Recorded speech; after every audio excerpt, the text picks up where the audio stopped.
Tired of the everyday routine? Ever dream of a life of romantic adventure? Want to get away from it all? We offer you Escape. Escape, designed to free you from the four walls of today for a half hour of high adventure. Tonight, we escape to a train headed for Calcutta and an exciting tale of the most sought-after emerald in the world, as Richard Sale tells it in his famous story, Figure a Dame.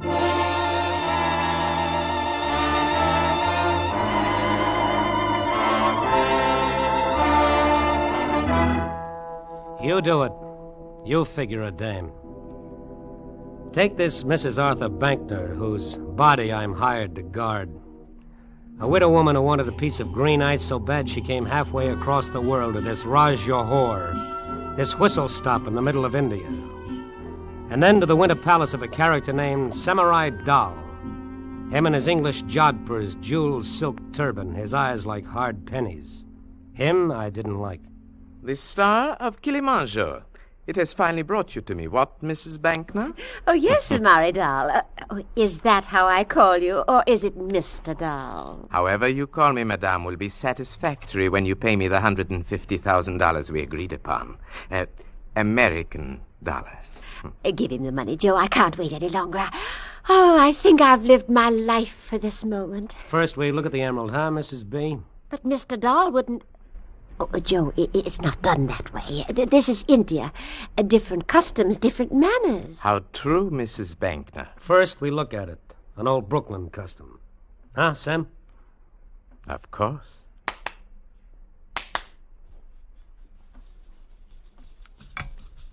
Mary Dahl. The emerald. The star of Kilimanjaro. Fetch it, girl. At once, Mary Dahl. Goes good with you, huh, Sam? Dancing girls with bells on their toes? It's only adequate. I neglected to ask you this, Mrs. Bankner. Forgive me, but just who is this creature? Joe? Oh, he's not a creature, Mr. Dahl. He's... well, for one thing, he's a detective for the Magnum Insurance Company. That explains a great deal. You see, Mr. Dahl, Joe, Mr. Harriman here, recovered some jewelry I lost in Paris. Oh, I was so impressed with him.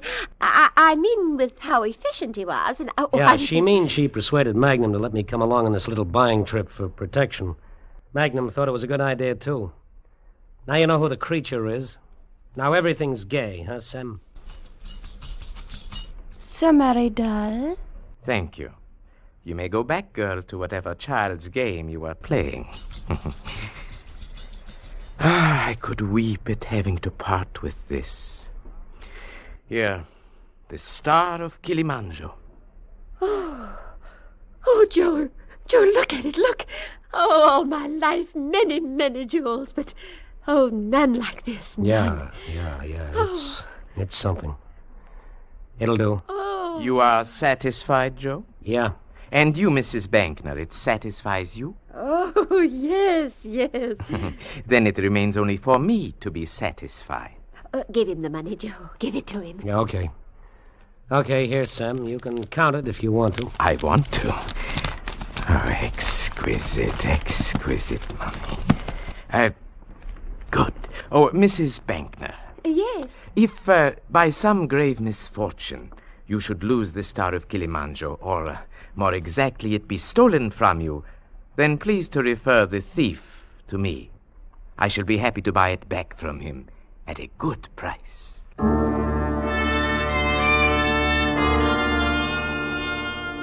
Mrs. B wanted to celebrate, so we went to the town's one hot spot, the Rasa Tal.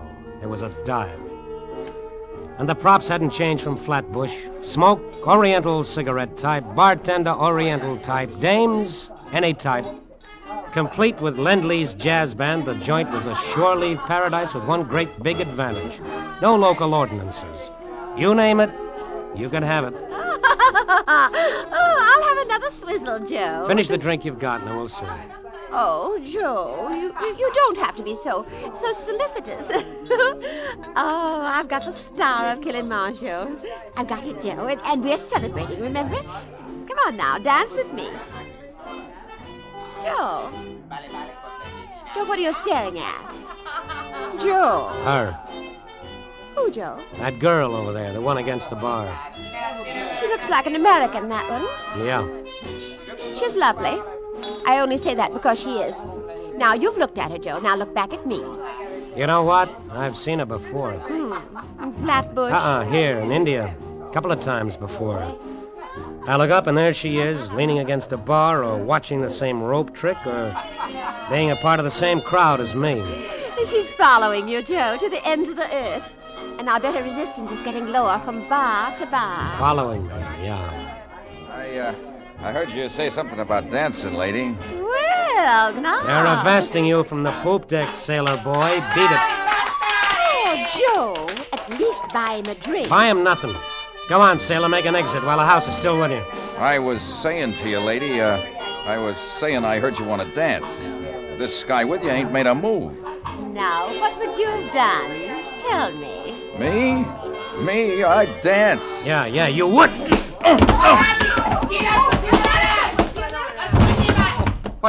What has happened here? The Jolly Tar, he happened. Get him out of here. Oh, yes, Sahib. Amit Tohan, this man on the floor. Out! You shouldn't have hit him, but... Joe, I liked watching you do it. And I'm of the same mind. It was a beautiful thing. Oh, you too, mister? You want to play too? No, McCoy, no. I know an Irish Red Cross when I see one, so I brought you both drinks. My pleasure. Why, thank you. I am not Irish. You may not know it, son, but you are. You know, someplace on your tree there's an Irishman. Do you mind if I sit down? Who are you? What's the A man like you, son. I can tell it by the turn of your lips. A seeker, you might say. After what now? A woman's smile? And there's that here in India. Fortune? There's that here, too. Things, that's what. Without the Irish poetry, who are you? Rafferty. John Rafferty. We're happy to know you, Mr. Rafferty, even for just this moment. We're leaving now. Oh, really? But why? Let's stay, Joe. Sleep. We'll need it. The train to Calcutta leaves early tomorrow. And so it does. Then this is not goodbye after all. For I'll be on that train myself. Sleep, I'd said. For the widow with the emerald, maybe, but not for me. I sat on the veranda of the Raj Johor Ritz just outside Mrs. B's room, and I could hear her making happy moans in her sleep. Once I heard a crawling noise. I got up, investigated, and found it was a noise made by something that crawls. Then came the dawn. I hustled Mrs. B and her bags into a Model T cab that took 2 hours to get to the railroad station a mile away. That I'd counted on, so we made the train for Calcutta on time. Oh, Joe, just think, in a few days, Calcutta. Then the plane, then Paris, and then you leave me. Yeah, that's how it was laid out, the itinerary. Go on in, I'll be there in a minute. But aren't you coming with me? No, Mrs. B, you go find your compartment. I'll bring the bags to you. Oh, but... Oh, I see. The bar girl. That's who it is, isn't it, Joe? Coming this way. That's who it is, Mrs. B. You won't want to be here when I talk to her, huh, Mrs. B? No, but don't talk long, Joe. It's me that's paying you, remember? So Mrs. B was on her way to her compartment. The star of Kilimanjaro and a little pouch with gold strings around her neck and inside her dress. This was the last lap. If anyone was going to lift the rocket, it had to be done before we got to Calcutta. And then the girl's perfume was inside me. We've met before, haven't we? Where or when, I don't know, but we've met. It's as good a way as any to get to know me. I'm Joe Harriman. Marion Ryder. It seems we're always in the same places. On the train all the way from Bombay, at the cafe last night, here. Coincidental, isn't it? Is it? I wouldn't know. Well, of course it is. Wait, do you mean you've been following me? A dream like you that makes you hungry inside? It wouldn't be hard. Like that? Like that. Traveling for your health, Marion? No, business. In this slop hole, something like you, business? Well, I'm a kind of buying agent for a New York firm. Trinkets. That's it, trinkets. Emerald trinkets? Emerald would be lovely. I must find my compartment, Mr. Harriman. Maybe I'll see you again later? Count on it, Marion. It's a promise I make to myself. All aboard! All aboard!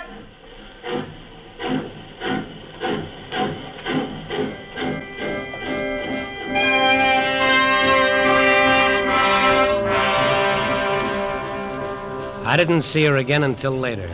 I sat in my own compartment next to Mrs. B's and did a lot of thinking. Important thinking, and I didn't want it mixed up with her perfume. Maybe she was an out-and-out jewel thief, and that bothered me. She was a cinch to get caught if she tried to lift that stone. And you can't make that good time with a girl who's behind bars. I did my thinking like that for a long time. Had a couple of meals in between, and read, and did some more thinking. When I got finished with it, I was looking out of a window and seeing it was a night without moon. A night for company. I walked down to the club car and found what I was looking for. Hello. Hello, Miss... Oh, don't be frightened. It's me. That, kind of night out there get you down? No. I was just toying with my memory. Sit down, Joe. Oh, thank you. Toy with your memory some more. It wears wonderful on you. And then tell me about it. All right. Now shall I tell you about it? Uh-huh. Out there, Joe, the night, the black hills, those strange little lights that flicker and swirl past you. It's like... Well, like I wasn't on this train at all, but out there and part of it. Like something I've known and remembered for a long, long time. Is that all? That, Joe. This? Joe. Don't say we shouldn't have done it, because we should have. I know, but what must you think of me? What? I'll tell you. Because I level with women who level with me. I think you're interested in me. And? And trinkets. Expensive trinkets. Like the star of Kilimanjaro. I don't understand you. Mr. Harriman, please come, hurry. Mrs. Bankner. What's the matter with her? She is very upset. I think something is wrong. She says you come right away. She is crying. Excuse me, Marion. I gotta go to work. Come on, you. Yes.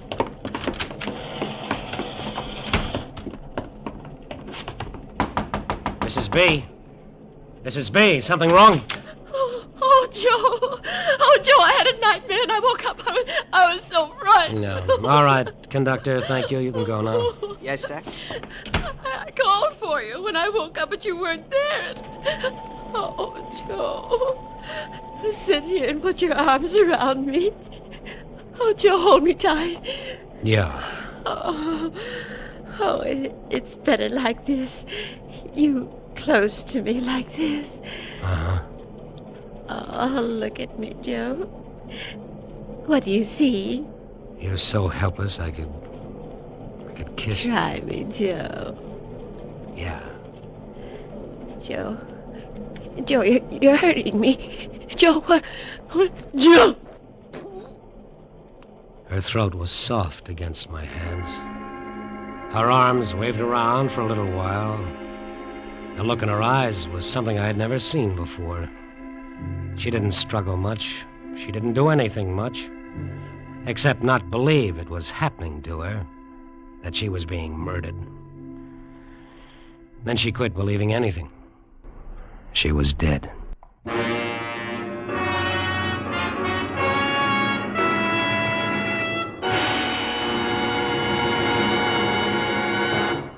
In just a moment, we will continue with Escape. And now we return you to the second act of Escape.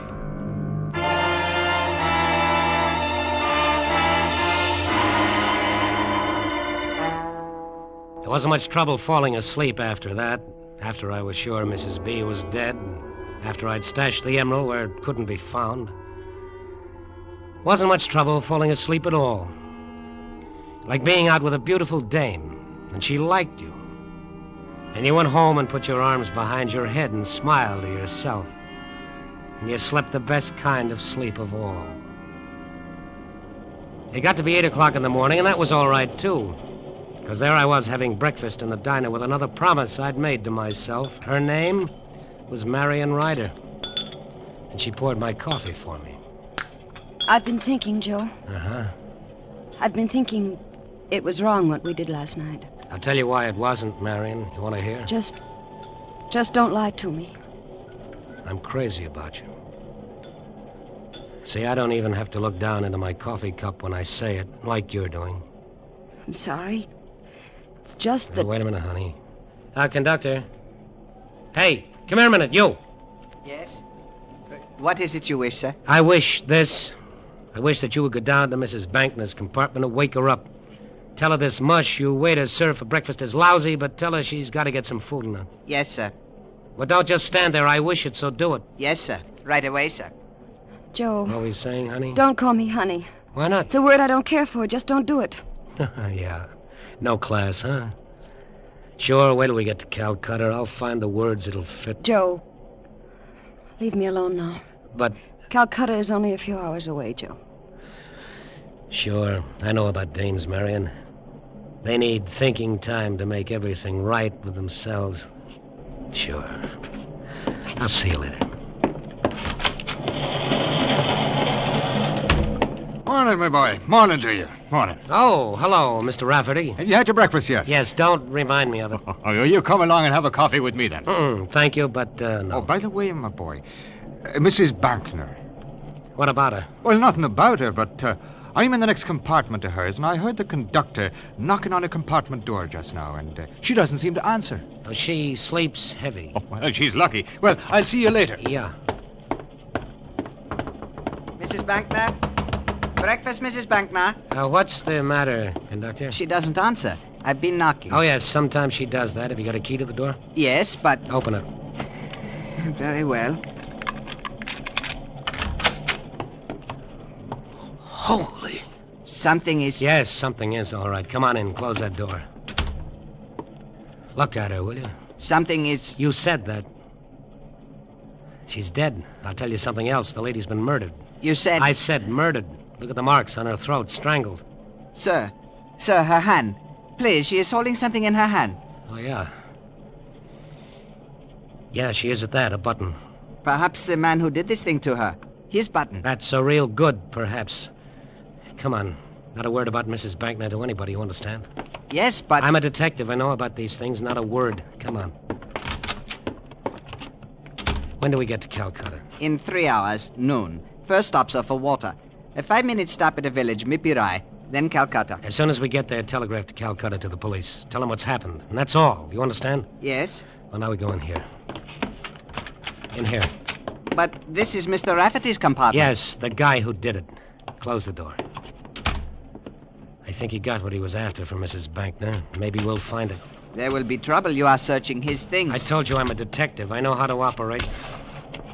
Now, let's try this closet. Let me see.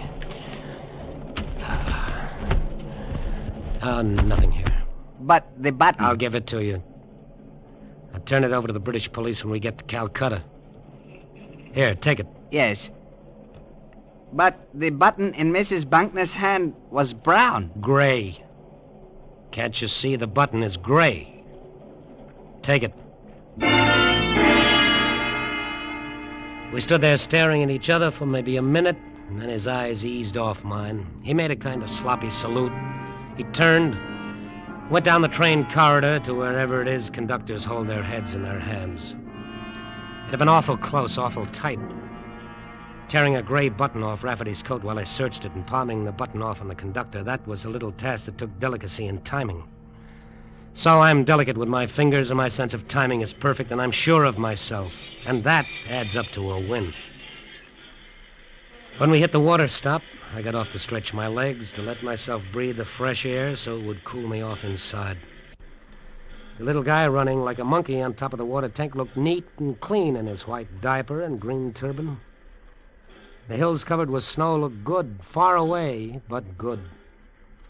And then an Irish mosquito buzzed in my ear. That's a lovely panorama, those hills. Lovely. It's like music. Flutes and bells and the flight of birds. Yeah, they're like that. Don't know the words to the music, but they're like that. It's a pity Mrs. Bankner isn't here to enjoy them with you. What about Mrs. Bankner? What about Mrs. Bankner? Well, why, she's dead. Murdered. Surely you knew that, my boy. How did you find out about it? Oh, you know how it is on a train. Things get themselves whispered about. How did you find out? Now, easy, boy, easy. You're a fiery one, are you not? It's only that I saw the conductor looking sad, and me being a kind of friendly human being, and smart enough to know conductors know things, I asked him why he was sad. Asked him in a way that made it easy for him to answer. Quicker, Rafferty. Get to it quicker. Well, he told me that you told him not to say a word about the murder. And I said, whose murder? And then he says, Mrs. Bankner's, and I said, oh. And he said he'd be disgraced because it happened on his train. What else, Rafferty? And the matter of the button was deeply puzzling to him. Button? Yes, the button. Now, isn't that a queer thing to be puzzling to him? Him with a murder on his hands. The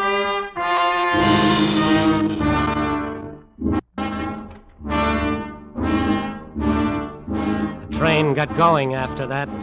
Me too, my brain, that is. Things going around in my brain. Everything got mixed up with that crummy little button and that crummy little conductor. Imagine a guy so scared he had to shoot his mouth off like that, and shoot it off to Rafferty, of all people. The conductor needed a little talking to, a finger waved under his nose. The way it happened, I was standing on the observation platform by myself, and he came right up to me.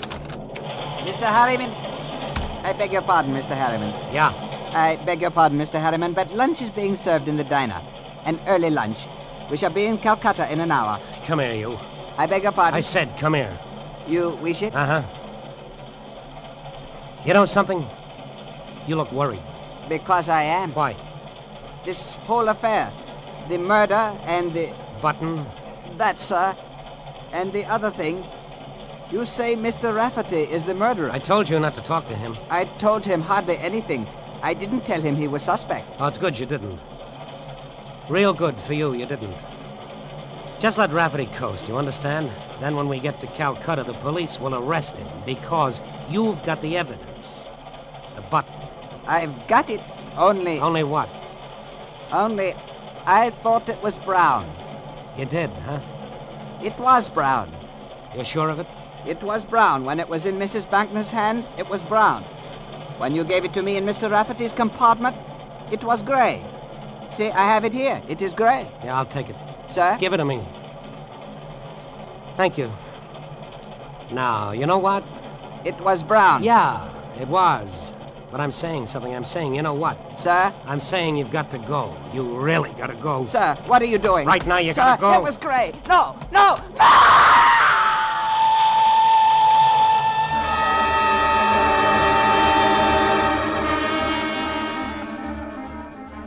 Now everything was right. Everything in place. The button I had had proved Rafferty the murderer of Mrs. B. The conductor, everybody would say the poor guy had a bad accident. Now all it needed was the payoff to a dream. And that would be something named Marion Ryder. Who is it? It's Joe. I'm bringing you pretty flowers. Let me in. I don't see any flowers. You will. Shut the door, Marion. All right. Keeps twisting around inside me. I love you. You can't say things like that. Stop me, then. Like this, Joe. Like that. One of those things. I meet you, and bang. Electricity, just like that. Joe. I love you. I'd do anything for you. I never said that to a woman Joe, before. wait. I've got to tell you something first. What's to tell me? That you're a crook? That you followed me and Mrs. B so you could lay your hands on the star of Kilimanjaro? No, Joe, wait. You're too late, kid. Mrs. B is dead, murdered. The emerald's gone. Something wrong, kid. Oh, so much. So much. Oh, nothing is wrong. Rafferty, the Irish poet, is going to take the rap for it. He was after the emerald, too, but he's not getting it. Just the gallows. That's all Rafferty Joe, gets. listen to me. Stop talking and listen. No, kid, you listen to me. I get $50,000 for it. We'll take it back to Semery Dahl and sell it to him again. $50,000, you and me. We can die from so much joy. I killed her for you. You? You killed Mrs. Bankner? You murdered her? Sure. Kid, it wasn't hard. You mean that much to me, so it wasn't hard. It was almost a pleasure. A down payment on our happiness, you might call Oh, it. you spoiled everything, everything. Oh, Joe, you poor fool. Marion, is that right, Joe? You're such a fool. Get out of here, Rafferty. No tricks, lad. This gun I hold makes holes in people.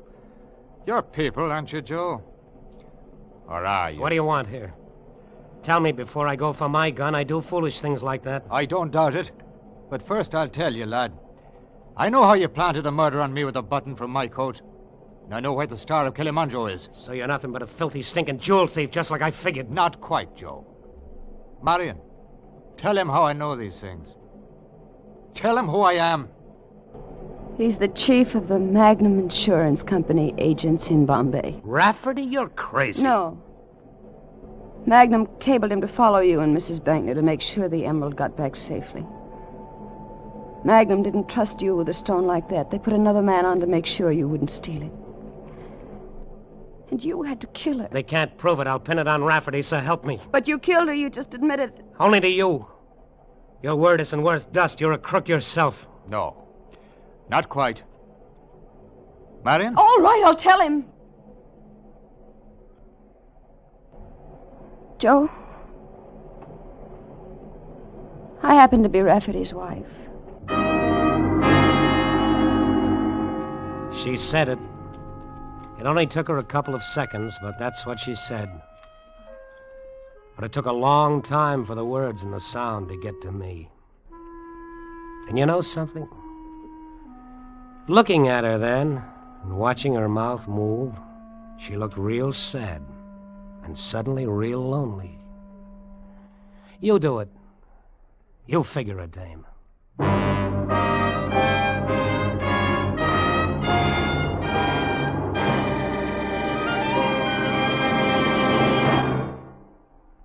Escape is produced and directed by William N. Robeson. Tonight we have presented Figure a Dame by Richard Sale, adapted for radio by Morton Fine and David Friedkin. Featured in the cast were Frank Lovejoy as Joe, Joan Banks as Marion, Sarah Selby as Mrs. Bankner, and Ben Wright as Rafferty. Also heard were Paul Frees, Harry Bartell, and Gary Merrill. Special music was arranged and conducted by Del Castillo. Next week. You are on a small ship off the coast of Borneo. In the waters beneath you lies a fortune in pearls, and at your side stands a man from whose murderous greed there is no escape.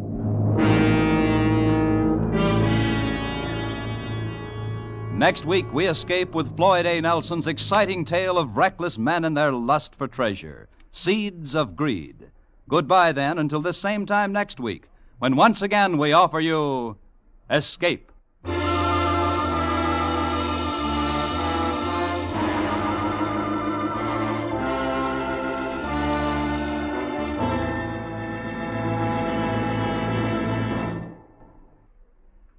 This is CBS, the Columbia Broadcasting System.